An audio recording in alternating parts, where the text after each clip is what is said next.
Cryptic Canticles welcomes you to the Dracula radio play experience. Sit back, relax, and enjoy this full audio performance of Bram Stoker's masterpiece, released chronologically by entry date. Cutting from the Daily Graph. 8 August. Pasted in Mina Murray's journal. From a correspondent, Whitby. One of the greatest and suddenest storms on record has just been experienced here, with results both strange and unique. The weather had been somewhat sultry, but not to any degree uncommon in the month of August. Saturday evening was as fine as ever known, and the great body of holidaymakers laid out yesterday for visits to Mulgrave Woods, Robin Hood's Bay, Rigmill, Runswick, Staithes, and the various trips in the neighbourhood of Whitby. The steamers Emma and Scarborough made trips up and down the coast, and there was an unusual amount of tripping both to and from Whitby. The day was unusually fine till the afternoon, when some of the gossips who frequent the East Cliff churchyard, and from the commanding eminence, watched the wide sweep of sea visible to the north and east, called attention to a sudden show of mares' tails, high in the sky to the northwest.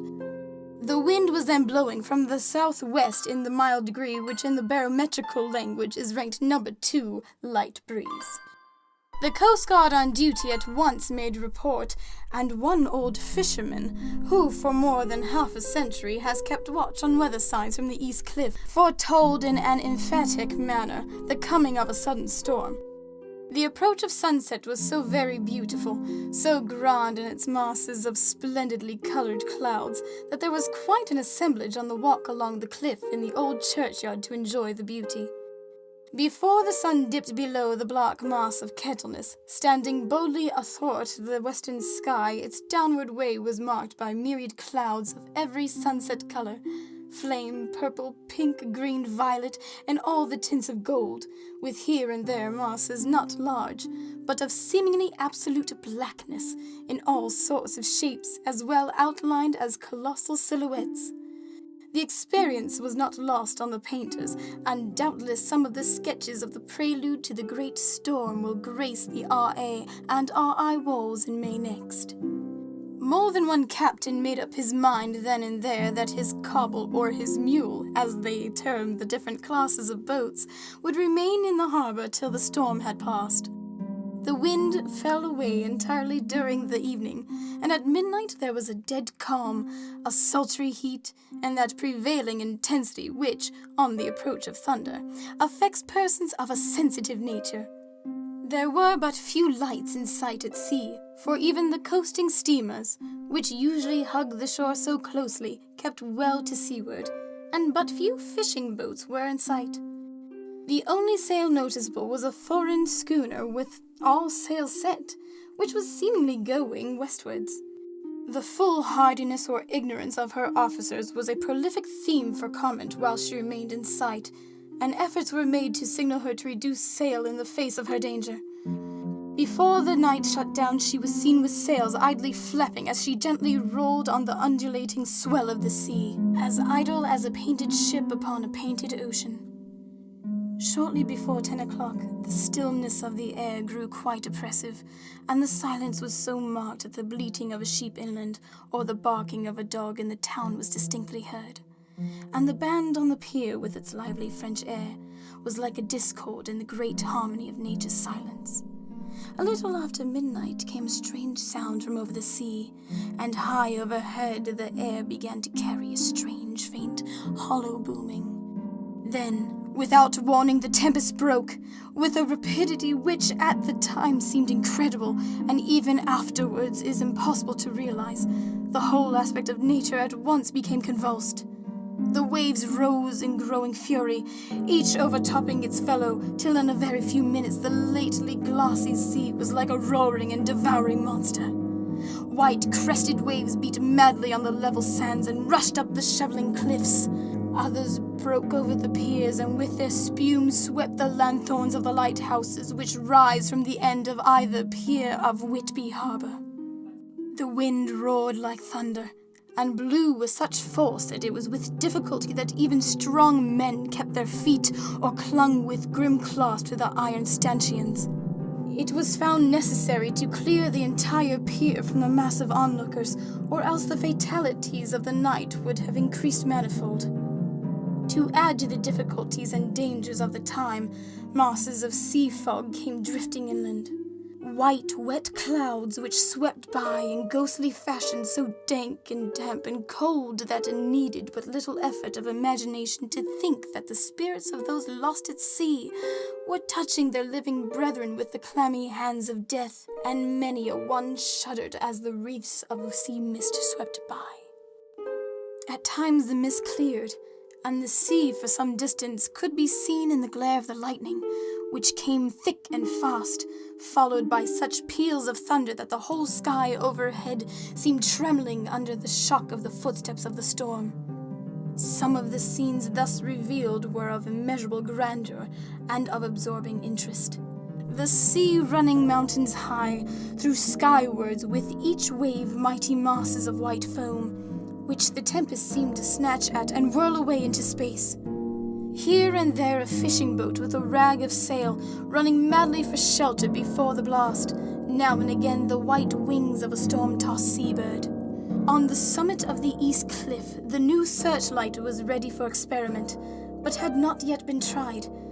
The officers in charge of it got it into working order, and in the pauses of onrushing mist, swept with it the surface of the sea.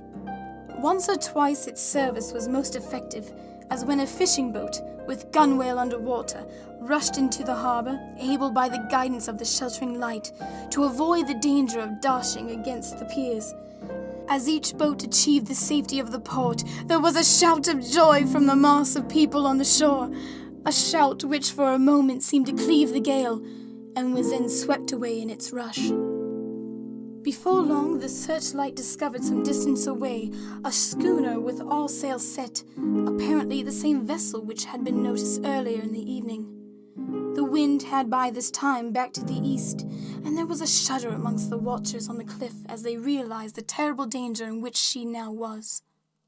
Between her and the port lay the great flat reef on which so many good ships have from time to time suffered, and, with the wind blowing from its present quarter, it would be quite impossible that she should fetch the entrance of the harbour. It was now nearly the hour of high tide, but the waves were so great that in their troughs the shallows of the shore were almost visible, and the schooner, with all sails set, was rushing with such speed that, in the words of one old salt, she must fetch up somewhere, if it was only in hell. Then came another rush of sea fog, greater than any hitherto, a mass of dank mist, which seemed to close on all things like a grey pall, and left available to men only the organ of hearing. For the roar of the tempest, and the crash of the thunder, and the booming of the mighty billows came through the damp oblivion, even louder than before.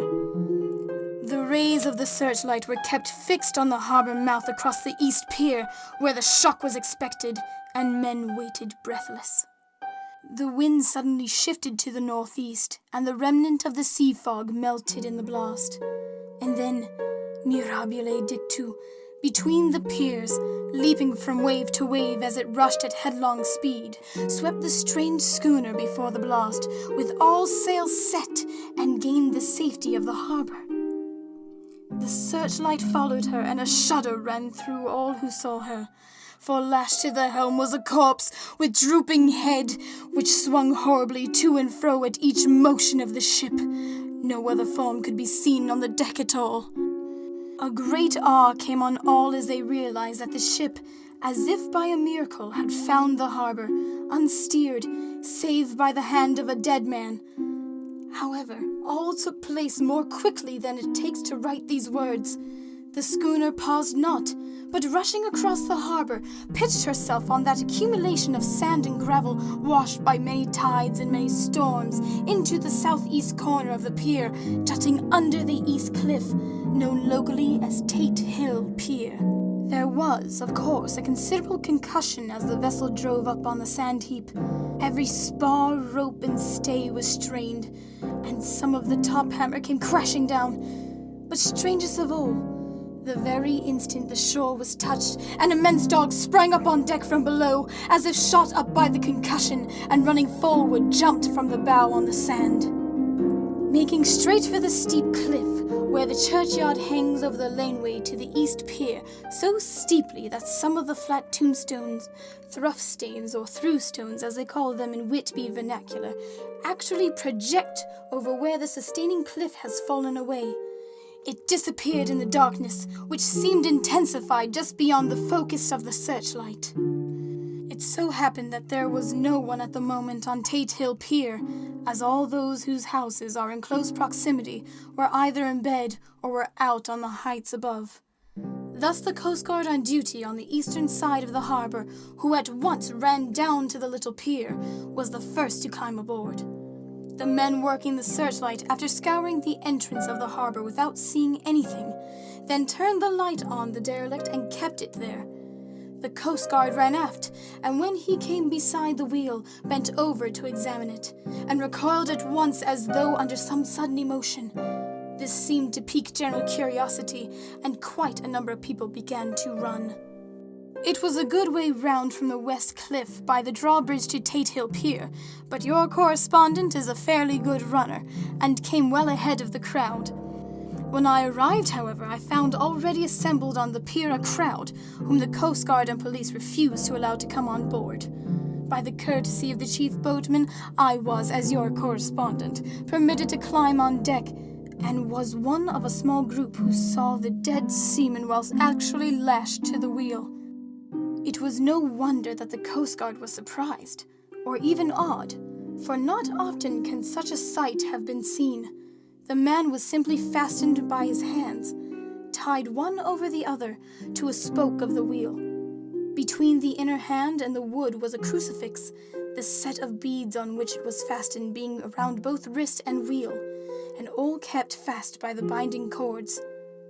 The poor fellow may have been seated at one time, but the flapping and buffeting of the sails had worked through the rudder of the wheel and had dragged him to and fro, so that the cords with which he was tied had cut the flesh to the bone. Accurate note was made of the state of things, and a doctor, Surgeon J.M. Caffin, of 33, East Elliot Place, who came immediately after me, declared after making examination that the man must have been dead for quite 2 days.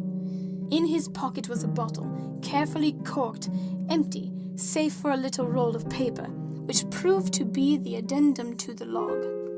The Coast Guard said the man must have tied up his own hands, fastening the knots with his teeth.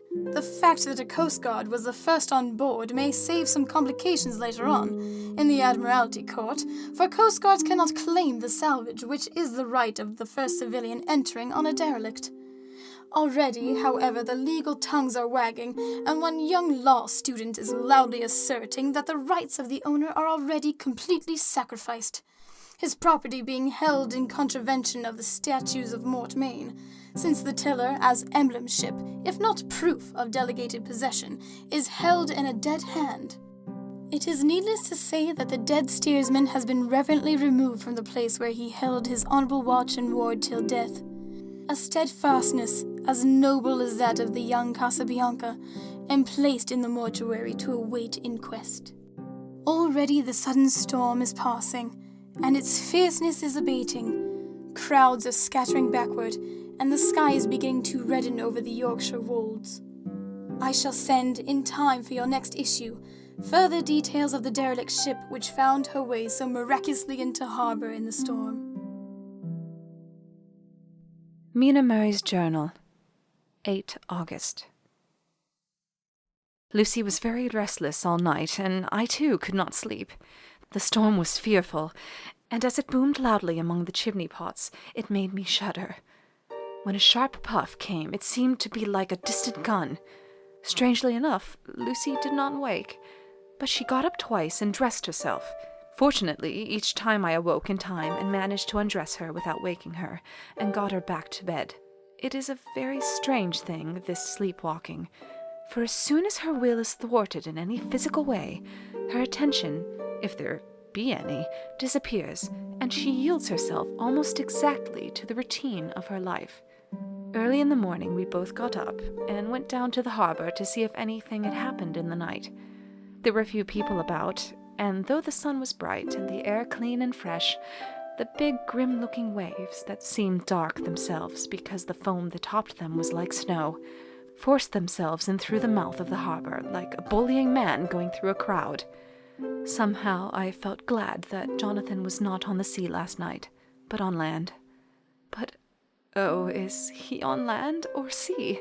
Where is he and how? I am getting fearfully anxious about him. If I only knew what to do, and could do anything. You have been listening to Bram Stoker's Dracula, the radio play, as presented by the Cryptic Canticles. Stay tuned for our next episode at crypticcanticles.com.